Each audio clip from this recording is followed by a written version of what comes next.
இப்ப காலையில இருந்து ஒரு விஷயம் வந்துட்டு ரொம்ப பரபரப்பா பேசப்பட்டுட்டு இருக்கு. நடிகர் ரஞ்சித் அவர்கள் வந்து விநாயகர் சதுர்த்தி விழால ஒரு மேடையில வந்துட்டு டிவிகே தலைவர் விஜய் அவர்கள வந்து மூஞ்சிலேயே குத்துனேனா அப்படின்னு சொல்லிட்டு ஒரு வார்த்தைய சொல்லியிருக்கிறாரு.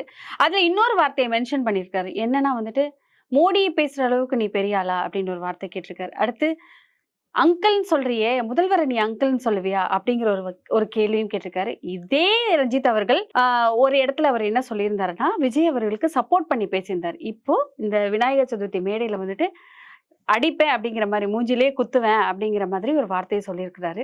உங்களது கருத்து? இல்ல முதல்ல வந்து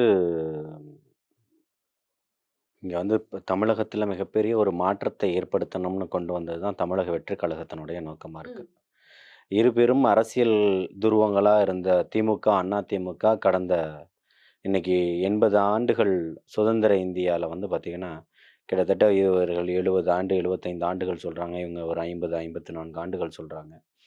இவங்க 2 பேரால இன்னைக்குமே சாதியையும் ஒழிக்க முடியல, சமூக நீதியும் கொண்டு வர முடியலன்றது தான் இங்க இருக்கக்கூடிய பிரச்சனைகள். சரி. இப்படி இருக்கக்கூடிய காலகட்டத்தில மிகப்பெரிய மாற்றம் எல்லா தரப்பு மக்களும் இன்னைக்கு போராட்ட களத்தில இறங்குனதுக்கப்புறம், தொடர்ச்சியான போராட்டங்களும், மக்களுக்கு எதிரான வன்மங்களும் தான் இங்க கட்டவிழ்க்கப்பட்டுக்கிட்டு இருக்கு. இருக்கக்கூடிய பொதுத்துறைகள் அத்தனையுமே இன்னைக்கு தனியார் மயமாக்கப்பட்டுக்கிட்டு இருக்கு.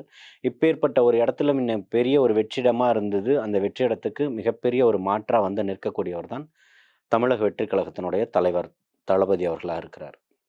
அப்பேற்பட்டவர் வந்து இன்னைக்கு கருத்து சுதந்திரம்ன்றது இந்த அரசியல் சாசன சட்டம் அனுமதிக்குது. ம். பேசுவதற்கான கருத்து சுதந்திரங்கள கருத்தியலா பேசுறதுக்கு அனுமதிக்குது. அப்போ உங்களுடைய கருத்துக்கள பொதுவெளியில நீங்க எப்படி சொல்லணுமோ, அப்படி சொல்லலாம்னு சொல்லுது.